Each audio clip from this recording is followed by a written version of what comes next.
3/4 രൂപയും മടിയിലിട്ട് അരി അന്വേഷിച്ച് വള്ളമൂന്നി നടക്കുന്നതിനിടയിൽ കോരൻ ഒരു കാഴ്ച കണ്ടു. ആ രാത്രിയിൽ നടക്കുന്ന ക്രൂരമായ ഒരു രഹസ്യ വ്യാപാരം. ഒരു വലിയ ബംഗ്ലാവിൻ്റെ മുമ്പിൽ കപ്പൽ പോലത്തെ 2 വലിയ വള്ളങ്ങൾ അടുപ്പിച്ചിരിക്കുന്നു. ആ വള്ളങ്ങളിലേക്ക് ആ തറവാട്ടിൽ നിന്നും നെല്ല് നിറച്ച ചാക്കുകൾ തലച്ചുമടുകളായി അതിലേക്ക് കൊണ്ടുചെന്ന് വെക്കുന്നു. നമസ്കാരം. ഇലാമ ഈ ലേണിംഗ് പ്ലാറ്റ്ഫോമിലേക്ക് എല്ലാവർക്കും സ്വാഗതം.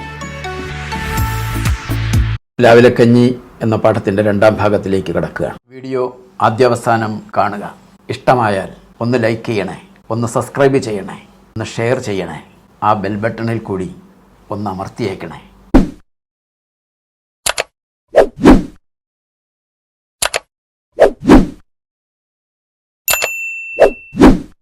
വിശദമാക്കേണ്ടുന്നത് എഴുത്തുകാരനെ കുറിച്ചാണ്. കേരളത്തിൻ്റെ മാപ്പസാങ്, കുട്ടനാടിൻ്റെ കഥാകാരൻ എന്നിങ്ങനെ വിശേഷണങ്ങളുള്ള എഴുത്തുകാരനാണ് തകഴി ശിവശങ്കരപ്പിള്ള. ഒരുപാട് രചനകൾ അദ്ദേഹം നിർവഹിച്ചിട്ടുണ്ട്. നമുക്കിവിടെ രണ്ടിടങ്ങഴി എന്ന നോവലുമായി ബന്ധപ്പെട്ട് മാത്രമാണ് സംസാരിക്കേണ്ടത്. രണ്ടിടങ്ങഴി എന്ന നോവല് ഫ്യൂഡൽ വ്യവസ്ഥയുടെ തിന്മകളെ ഉയർത്തിക്കാട്ടുന്ന ഒരു രാഷ്ട്രീയ നോവലാണ്. 1948 ഇത് പ്രസിദ്ധീകരിക്കുന്നത്. പ്രസിദ്ധീകരിച്ച് 10 വർഷം കഴിഞ്ഞപ്പോൾ ആ നോവലിൻ്റെ പ്രാധാന്യം മനസ്സിലാക്കിയ പി സുബ്രഹ്മണ്യം എന്ന സിനിമാ സംവിധായകൻ അത് സിനിമയാക്കി പുറത്തു കൊണ്ടുവന്നു. അന്ന് അതിൽ കോരൻ്റെ വേഷം അഭിനയിച്ചത് PJ ആൻ്റണിയാണ്.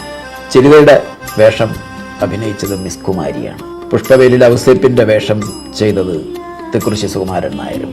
അങ്ങനെ അന്നത്തെ മുൻനിരയിലുള്ള സിനിമാ പ്രവർത്തകരൊക്കെ ഈ സിനിമയിൽ അണിനിരക്കുകയും കമുകറ പുരുഷോത്തമൻ, KPSC സുലോചന തുടങ്ങിയവർ അതിന് ഗാനങ്ങൾ ആലപിക്കുകയും ചെയ്തു. ഈ വീഡിയോയ്ക്ക് കൊടുത്തിരിക്കുന്ന ബാക്ക്ഗ്രൗണ്ട് മ്യൂസിക്കായിട്ട് കൊടുത്തിരിക്കുന്നതിൽ വരുന്ന ആ ഒരു പാട്ട് ഈ രണ്ടിടങ്ങഴി എന്ന സിനിമയിൽ ഉള്ളതാണ്.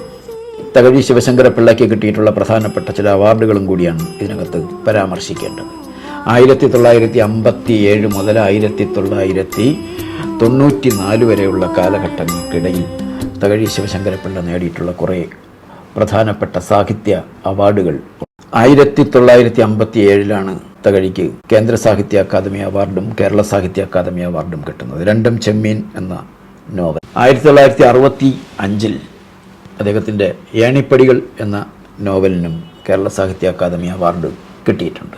1984 ആയപ്പോഴത്തേക്കും അദ്ദേഹത്തിൻ്റെ ഒരു വലിയ നോവലുണ്ട്, കയർ എന്നാണ് ആ നോവലിൻ്റെ പേര്. അതിന് വയലാർ അവാർഡ് കിട്ടി.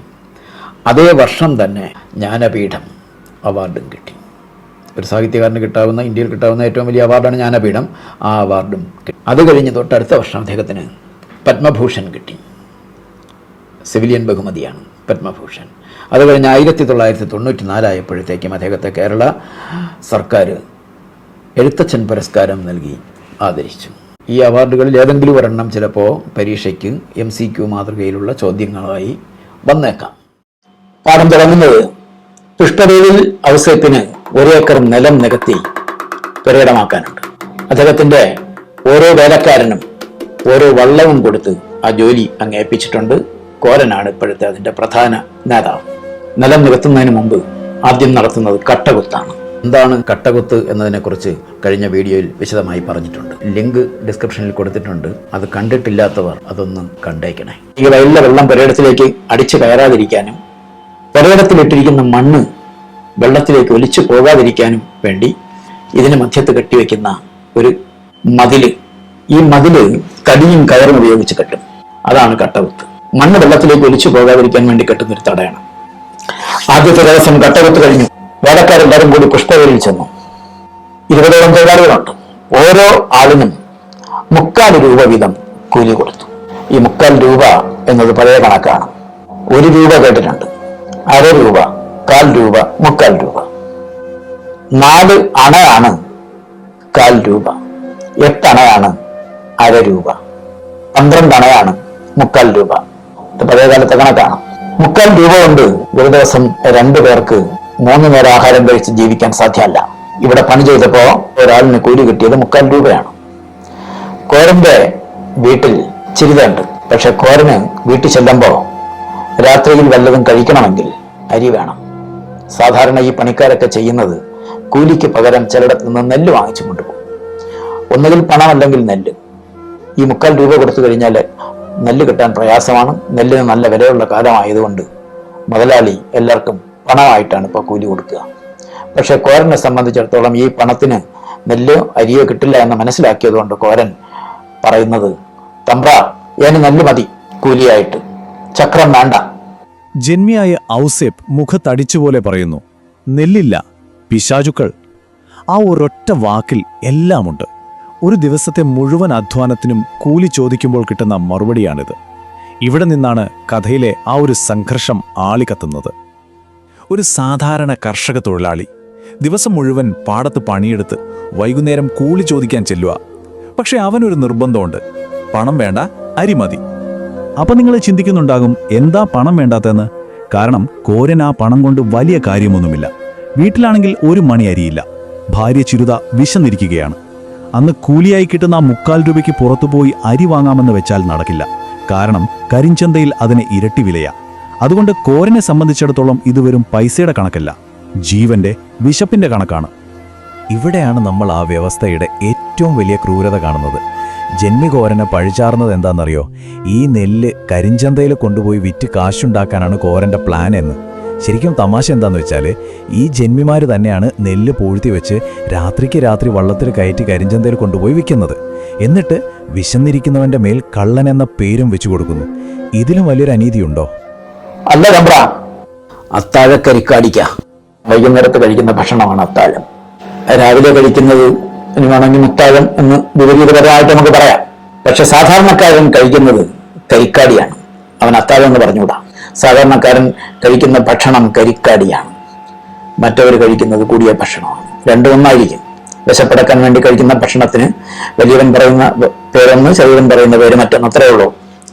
എന്തായാലും ശരി, അവിടെ തമ്പ്രാൻ കോരന് നെല്ല് കൂലി കൊടുത്തില്ല.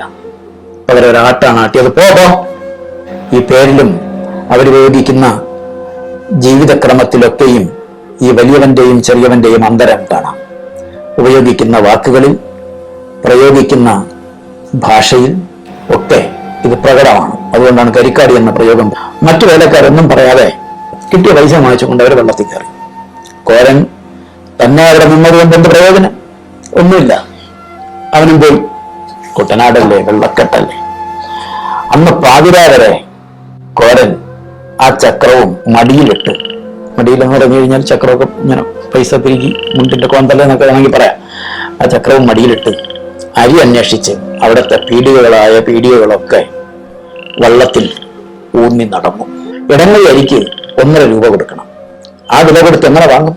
നാഴി, ഇടങ്ങഴി, പക്ക, പറ, ഇതാണ് അതിന്റെ ഒരു ഹൈറാർക്കിക്കൽ ഓർഡർ. ഇടങ്ങഴി അരിക്ക് 1.5 രൂപ കൊടുക്കണം. ആ വില കൊടുത്ത് എങ്ങനെ വാങ്ങും? വാങ്ങിയാലും 2 അരി കൊണ്ട് മതിയാകുമോ? അങ്ങനെ നെല്ല് കിട്ടാതെ കയ്യിലുള്ള കുറച്ച് തുട്ട് കാശുമായി കോരൻ ആ രാത്രിയിൽ ഇറങ്ങുകയാണ്. എവിടെ നിന്നെങ്കിലും കുറച്ച് അരി വാങ്ങണം. ഒരു നേരത്തെ കഞ്ഞിക്ക് വേണ്ടിയുള്ളവന്റെ അലച്ചിൽ നമുക്ക് നോക്കാം. ആ രാത്രി കോരന്റെ ജീവിതത്തിലെ ഏറ്റവും നിരാശ നിറഞ്ഞ ഒന്നായിരുന്നു. പാതിരാത്രി വരെ അവൻ അരി തേടി നടന്നു. അരി കിട്ടാനുണ്ട്, പക്ഷെ എന്തു ചെയ്യാൻ? വിലയാണെങ്കിൽ ഇരട്ടിയാണ്. ഒരു ഇടങ്കഴിക്ക് 1.5 രൂപ. അതിനിടയിലാണ് അവൻ ആ കാഴ്ച കാണുന്നത്. ആ രാത്രിയിൽ നടക്കുന്ന, ആ കൂരിരുട്ടിൽ നടക്കുന്ന ചില വലിയ വ്യാപാരങ്ങൾ കോരൻ കണ്ടു. കോരൻ അന്തം വിട്ടുപോയി. ആ വലിയ വീട്ടിൽ നിന്ന് ചാക്കുകളിലായി നെല്ല് വള്ളത്തിലേക്ക് പോകും. അതിൽ നിന്നും ഇടങ്ങഴി നെല്ല് എനിക്ക് കിട്ടിയിരുന്നെങ്കിൽ.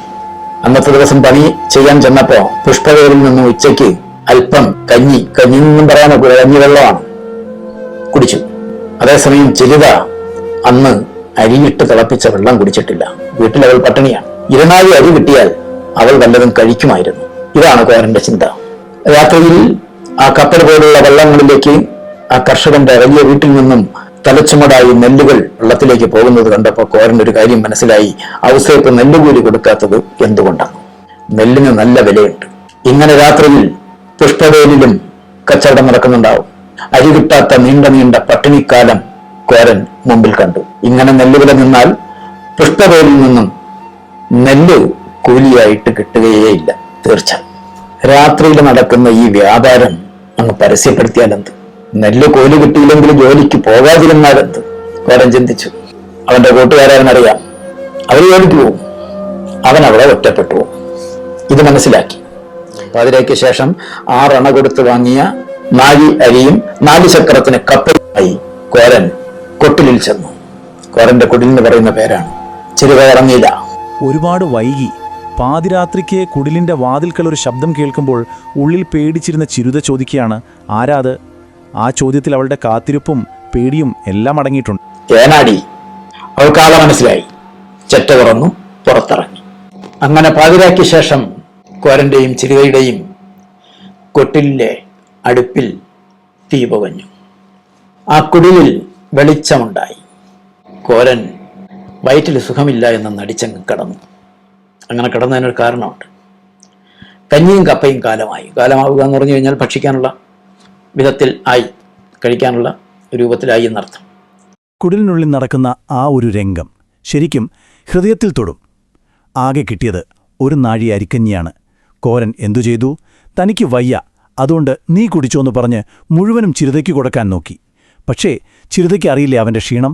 അവൾ സ്നേഹത്തോടെ പറഞ്ഞു, എന്നാൽ ഏനും കുടിക്കത്തില്ല. അവസാനം ഒരേ ഒരു പാത്രത്തിൽ നിന്ന് അവർ രണ്ടുപേരും ആ കഞ്ഞി പങ്കുവെച്ച് കുടിക്കുകയാണ്.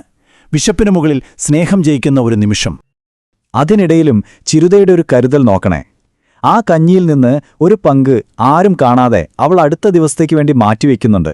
ഇന്നത്തെ വിശപ്പ് മാറുമ്പോൾ നാളത്തെ കാര്യവും ഓർക്കുന്ന ആ ഒരു സ്ത്രീയുടെ ദീർഘവീക്ഷണം. 7:30 കോഴി കൂവി. 7:30 കോഴി, 7:30 വെളുപ്പിന് കോവുന്ന കോഴി. ഇത്രയുള്ള എൻ്റെ അർത്ഥം. സാധാരണ ഈ കർഷകരൊക്കെ ഉണർന്നെഴുന്നേൽക്കുന്നത് വെളുപ്പാങ്കാലത്ത് ഈ കോഴിയുടെ കൂവൽ കേൾക്കുമ്പോഴാണ്. ഇന്നത്തെ പോലെ ഈ ടൈം പീസും അലാറവും ഒന്നും അന്നില്ല. താനേ മുഴങ്ങുന്ന ഒരലാറം അതിതാണ്. കൃത്യമായ സമയത്ത് പൂവൻകോഴി കൂവും. അവൻ്റെ ബലിഷ്ഠമായ ശരീരത്തോട് ചേർന്ന് കിടന്നപ്പോൾ പേടി കൂടാതെ അവൾക്ക് ഉറങ്ങാൻ കഴിഞ്ഞു. വയറ് നിറഞ്ഞില്ലെങ്കിലും അന്ന് ആ രാത്രിയിൽ അവരുറങ്ങി. എപ്പോഴാ? 7:30 കോഴി കൂവിയതിന് ശേഷം. പിറ്റേന്ന് കാലത്ത് ചിരുത ഒളിപ്പിച്ചു വെച്ചിരുന്ന ആ നാഴി കഞ്ഞിവെള്ളവും 4 കഷ്ണം കപ്പയും ഒരു വഴക്കിന് കാരണമായി. അവൻ മുഴുവനും കുടിച്ചു എന്ന് വെച്ചല്ല, അവൾ അതിൽ നിന്നും ഒട്ടും കഴിക്കാത്തതിനാൽ. ഭാര്യയും ഭർത്താവും തമ്മിലുള്ള ആ ബന്ധത്തിൻ്റെ ദൃഢത ആണ് ഈ വഴക്കിലൂടെ എഴുത്തുകാരൻ വ്യക്തമാക്കുന്നത്. പിറ്റേ ദിവസം കോരൻ പണിക്ക് പോയി. അന്നും നെല്ലിനു വേണ്ടി അവൻ വാദിച്ചു. 1 രൂപ അവനന്ന് കൂലി കിട്ടി. എവിടൊക്കെയോ നടന്ന് 2 നാഴി അരിയും കപ്പയും വാങ്ങി കോരൻ തിരിച്ചു വന്നപ്പോൾ അവൻ്റെ കുടിലിൽ ഒരു സംസാരം കേൾക്കാം. അവൻ സന്തോഷത്തോടെ വീട്ടിലേക്ക് വരുമ്പോൾ അവിടെ അവനെ കാത്തു മറ്റൊരാളുണ്ടായിരുന്നു. തീർത്തും അപ്രതീക്ഷിതനായ ഒരാൾ. കുടിലിന്റെ ഉള്ളിൽ നിന്ന് വളരെ ക്ഷീണിച്ച അപരിചിതമായൊരു ശബ്ദം. അത് വേറാരുമായിരുന്നില്ല, കോരന്റെ അച്ഛനായിരുന്നു. പക്ഷെ ആളെ കണ്ടാൽ തിരിച്ചറിയാൻ പറ്റാത്തൊരു കോലത്തിലായിരുന്നു. അസുഖം കൊണ്ട് ശരീരം മുഴുവൻ നീരുവെച്ച് വീർത്തിരിക്കുന്നു. അപ്പോ ആ അച്ഛൻ തന്റെ ജീവിതത്തിന്റെ ഒരു കണക്ക് അവിടെ അവതരിപ്പിക്കുകയാണ്. ഒരു മനുഷ്യന്റെ ഒരു ആയുസ് മുഴുവൻ നീണ്ട അധ്വാനത്തിന് അവസാനം എന്ത് കിട്ടി എന്നതിന്റെ ഒരു കണക്കെടുപ്പ്. 10 ദിവസമായി ആ മനുഷ്യൻ ഒരു വറ്റ് കഞ്ഞി കുടിച്ചിട്ട് കപ്പ മാത്രം കഴിച്ചാണ് ജീവൻ പിടിച്ചു നിർത്തിയിരുന്നത്. ഓർക്കണം, 10 ദിവസം. 62. തന്റെ 8ാമത്തെ വയസ്സിൽ പാടത്ത് പണിക്കിറങ്ങിയതാണ് അച്ഛൻ. 62 വർഷം, ഒരു ജീവിതകാലം മുഴുവൻ മറ്റുള്ളവർക്കു വേണ്ടി അന്നം വിളയിക്കുകയായിരുന്നു. അപ്പോ ആ ജീവിതത്തിന്റെ കണക്ക് പുസ്തകമൊന്ന് നോക്കൂ. ഒരു വശത്ത് അദ്ദേഹം സമൂഹത്തിന് നൽകിയ സംഭാവനകൾ, കോടിക്കണക്കിന് പറ നെല്ല് വിളയിച്ചു, ലക്ഷക്കണക്കിന് ആളുകളുടെ വിശപ്പടക്കി. മറുവശത്ത് അദ്ദേഹത്തിന് തിരികെ കിട്ടിയതോ പട്ടിണി. ഒരിത്തിരി കഞ്ഞിക്കുവേണ്ടി മകന്റെ മുന്നിൽ കൈ നീട്ടേണ്ട അവസ്ഥ, തകർന്ന ഒരു ശരീരം. ഇതാണ് 62 വർഷത്തെ അധ്വാനത്തിന് കിട്ടിയ പ്രതിഫലം. ഇതെല്ലാം കേട്ടപ്പോ, അച്ഛന്റെ അവസ്ഥ കണ്ടപ്പോ കോരന്റെ നെഞ്ച് പിടഞ്ഞുപോയി. താൻ കാരണം അച്ഛൻ ഒറ്റപ്പെട്ടുപോയല്ലോ എന്നൊരു കുറ്റബോധം അവനെ വേട്ടയാടാൻ തുടങ്ങി. ഈ അവസാന കാലത്ത് വേറെ ആരുമില്ലാഞ്ഞിട്ടാണല്ലോ അച്ഛൻ തന്നെ തേടി വന്നതെന്നവൻ തിരിച്ചറിയുന്നു. പക്ഷേ നമ്മൾ കോരന്റെ ദുഃഖത്തിൽ നിൽക്കുമ്പോൾ അവൻ വരുന്നതിനു മുൻപ് തന്നെ ആ കുടിലിൽ സ്നേഹത്തിന്റെയും കരുണയുടെയും ഒരു കാര്യം നടന്നിരുന്നു. അതെന്താണെന്ന് നോക്കാം. ചിരുത ചെയ്തത് എന്താണെന്ന് നോക്കൂ. ജീവിതത്തിൽ ആദ്യമായിട്ടാണ് ഭർത്താവിന്റെ അച്ഛനെ കാണുന്നത്. വിശന്ന് അവശനായി വന്ന ആ മനുഷ്യനെ അവൾ എങ്ങനെയാണ് സ്വീകരിച്ചത്? കയ്യിലൊന്നുമില്ല. അവളൊരു മുറം നെയ്തുണ്ടാക്കി. അത് ചന്തയിൽ കൊണ്ടുപോയി 7 ചക്രത്തിന് വിറ്റു.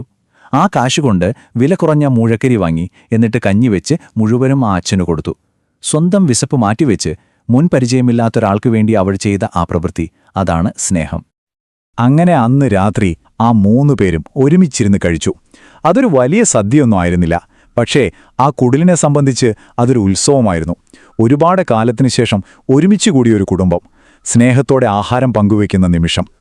നോവലിൽ തകഴി തന്നെ പറയുന്നുണ്ട്, ആ ദിവസം കോരന്റെ ജീവിതത്തിലെ ഒരു സ്മരണീയ ദിവസമായിരുന്നു. കാരണം ഒരു ദിവസത്തെ അധ്വാനം കൊണ്ട് തന്റെ കുടുംബത്തെ, തന്റെ അച്ഛനെ, എല്ലാവരെയും ഊട്ടാൻ അവന് സാധിച്ചു. ആ ഒരു സംതൃപ്തിക്ക് പകരം വയ്ക്കാൻ മറ്റൊന്നുമില്ല. അച്ഛന്റെ അവസ്ഥയോ? 10 ദിവസത്തെ കൊടും പട്ടിണിക്ക് ശേഷം 10 പ്ലാവില കഞ്ഞി. അത് കുടിച്ചപ്പോൾ അദ്ദേഹത്തിന്റെ മുഖത്ത് വിരിഞ്ഞ ആ ഒരു സംതൃപ്തിയുണ്ടല്ലോ, അത് കാണുന്ന ആരുടെയും കണ്ണ് നിറഞ്ഞുപോകും. ഒരു ജീവിതകാലത്തെ കഷ്ടപ്പാടിന്റെ അവസാനം കിട്ടിയ ചെറിയൊരു ആശ്വാസം. ആ നിമിഷം കോരൻ ഒരു തീരുമാനമെടുക്കുകയാണ്, ഒരു ശപഥം. നാളെ എന്ത് സംഭവിച്ചാലും ശരി, തനിക്ക് കൂലിയായി നെല്ല് തന്നെ കിട്ടണം. കാരണം ഈ 62 കൊല്ലം നെല്ലുണ്ടാക്കിയ തന്റെ അച്ഛന് ഒരു നേരമെങ്കിലും വയറു നിറയെ ചോറ് കൊടുക്കണം. വെറും കഞ്ഞിയല്ല, ചോറ്. അതവന്റെ ഒരു വാശിയായി മാറുകയാണ്. അതവന്റെ പോരാട്ടത്തിന്റെ ലക്ഷ്യമായി മാറുന്നു. അപ്പോൾ ഈ ഒരു ചോദ്യം ബാക്ക് വെച്ച് നമുക്ക് നിർത്താം. എന്താണ് ഒരു ജീവിതകാലത്തെ അധ്വാനത്തിന്റെ യഥാർത്ഥ അളവ്? 2 ഇടം കഴിയുന്ന തലക്കെട്ട് വെറും അരിയുടെ അളവ് മാത്രമല്ലെന്ന് നമുക്ക് മനസ്സിലാക്കാം. അത് മനുഷ്യന്റെ വിലയുടെ, നീതിയുടെ, അന്തസ്സിന്റെയൊക്കെ ഒരു അളവുകോലാണ്. ഈ കഥ നമ്മളെ വീണ്ടും വീണ്ടും അത് ഓർമ്മിപ്പിച്ചുകൊണ്ടേയിരിക്കും. പ്രധാനമായും 3 കാര്യങ്ങളാണ് ഈ വീഡിയോയിലൂടെ മനസ്സിലാക്കിയത്. 1, അതിൻ്റെ സാമൂഹിക പ്രാധാന്യം. 2, അതിൽ പ്രത്യക്ഷപ്പെടുന്ന സ്നേഹബന്ധം. 3, മുതലാളിമാരുടെ ചൂഷണങ്ങൾക്കെതിരെ തൊഴിലാളികളുടെ പ്രതികരണം. ഇങ്ങനെ 3 കാര്യങ്ങളാണ് ഇതിനകത്ത് നമ്മൾ ഇത്രയും നേരം മനസ്സിലാക്കിയത്. അടുത്തത് ഇതിനകത്തെ ആ ഒരു സ്നേഹത്തിൻ്റെ ബന്ധമാണ്, ഊട്ടിയുറപ്പിക്കലാണ്. അവരുടെ ജീവിതം ഇല്ലായ്മയിൽ ഉള്ള ജീവിതമാണ്, ദാരിദ്ര്യത്തിലുള്ള ജീവിതം, നിറഞ്ഞ പട്ടിണിയിലുള്ള ജീവിതമാണ്. പക്ഷേ അങ്ങനെ ആ പട്ടിണിക്കിടയിലും അവർ തമ്മിലുള്ള ആ സ്നേഹത്തിൻ്റെ ഒരു ബന്ധം, ഒരു ട്രയാങ്കിൾ പോലെ ഇതിനകത്ത് പ്രത്യക്ഷപ്പെടുന്നുണ്ട്. അതിനെ പ്രോജ്വലിപ്പിച്ച് നിർത്തുന്ന രംഗങ്ങളാണ് പ്ലാവിലക്കഞ്ഞി എന്ന പാഠത്തിൽ നമുക്ക് കാണാൻ കഴിയുന്നത്. 1, കോരനും ചിരിതയും തമ്മിലുള്ള ബന്ധം. 2, കോരനും കോരൻ്റെ അച്ഛൻ ചാത്തനും തമ്മിലുള്ള ബന്ധം. 3, ചിരിതയും കോരൻ്റെ അച്ഛനും തമ്മിലുള്ള ബന്ധം. ഈ ബന്ധം ഒരു ട്രയാങ്കിൾ പോലെ ഇതിനകത്ത് പ്രത്യക്ഷപ്പെടുന്നുണ്ട്. ആ കുടിലിൽ വെളിച്ചമുണ്ടായി എന്ന് തകഴി ഇതിനകത്ത് പറയുന്നുണ്ട്. കോരൻ കൊണ്ടുവരുന്ന അരിയും കപ്പയും ചിരിത വേവിക്കുന്ന സന്ദർഭത്തിലാണ് തകഴി അത്തരത്തിലൊരു പ്രയോഗം നടത്തുന്നത്. ആ കുടിലിൽ വെളിച്ചം ഉണ്ടായി, സ്നേഹത്തിൻ്റെ വെളിച്ചം ആ കുടിലിൽ ഉണ്ടായി എന്നാണ് ഇതിലൂടെ മനസ്സിലാക്കേണ്ടത്. 3ാമത് പറയുന്ന കാര്യം മുതലാളിത്തത്തിനെതിരെയുള്ള തൊഴിലാളി വർഗത്തിൻ്റെ പ്രതികരണം. ജോലി കഴിഞ്ഞ്, കട്ടകുത്ത് കഴിഞ്ഞ് മുതലാളിക്ക് മുമ്പിൽ കൂലിക്ക് വേണ്ടി നിൽക്കുമ്പോൾ കോരൻ ഒരു ഉറച്ച തീരുമാനത്തിലാണ്. കോരൻ മുതലാളിയുടെ ആ തീരുമാനം തുറന്നു പറയുന്നുണ്ട്. തമ്പ്ര, ഇന്ന് എനിക്ക് കൂലിക്ക് പകരമായി നെല്ല് തന്നാൽ മതി. പക്ഷേ മുതലാളി അത് അംഗീകരിക്കാൻ തയ്യാറല്ല. 1940-കൾക്ക് മുമ്പ് ഇത്തരത്തിൽ ഒരു സംഭവം സാധ്യമല്ല. തൊഴിലാളിക്ക് ഇതുപോലെ ചോദിക്കാൻ പോലും അവകാശമില്ലാതിരുന്ന ഒരു കാലഘട്ടം. പക്ഷേ 40-കളൊക്കെ എത്തിയപ്പോൾ തൊഴിലാളികൾ ചെറുതായിട്ട് സംസാരിക്കാൻ തുടങ്ങുന്നു മുതലാളിമാർക്ക് മുമ്പിൽ. അതിൻ്റെ ഒരു പ്രതികരണമാണ് കോരനിലൂടെ തകഴി അവതരിപ്പിക്കുന്നത്. താൻ ചെയ്ത ജോലിക്ക് കൂലിയായി 3/4 രൂപ കൊണ്ട് അരിയോ സാധനങ്ങളോ വാങ്ങാൻ സാധ്യമല്ല, അതുകൊണ്ട് എനിക്ക് ഇന്ന് നെല്ല് വേണം എന്ന് കോരൻ പറയുമ്പോൾ കോരനെ ആട്ടി അകറ്റാൻ ശ്രമിക്കുന്നുണ്ട്. കോരൻ യാചനയുടെ സ്വരത്തിൽ വിധേയനായി വീണ്ടും പറയുന്നു, തമ്പ്ര, അത്താഴക്കരിക്കാടിക്ക് വേണ്ടിയാണ്. അതൊരു മുന്നറിയിപ്പ് പോലെ കൊടുക്കുകയാണ്. കിട്ടിയില്ല. തൊട്ടടുത്ത് കോരൻ്റെ പ്രതികരണത്തിന് ആ മനസ്സ് വീണ്ടും സജ്ജമാകുന്നു. രാത്രിയിൽ രഹസ്യമായി നടക്കുന്ന കരിഞ്ചന്ത, കപ്പൽ പോലുള്ള വള്ളങ്ങളിലേക്ക്, തറവാടുകളിൽ നിന്നും തലച്ചുമടായി നെൽച്ചാക്കുകൾ കപ്പൽ പോലുള്ള വള്ളങ്ങളിലേക്ക് പോകുന്നത് കാണുമ്പോൾ കോരന്റെ മനസ്സ് വീണ്ടും പ്രതികരിക്കാൻ ഉണരുന്നു. ഈ രഹസ്യം നാളെ പരസ്യമാക്കിയാലെന്ത്? അടുത്ത നിമിഷം കോരൻ ചിന്തിക്കുന്ന മറ്റു രൂപത്തിലാണ്. തനിക്ക് അർഹമായ കൂലി തന്നില്ലെങ്കിൽ നാളെ മുതൽ ജോലിക്ക് പോകാതിരുന്നാലെന്ത്?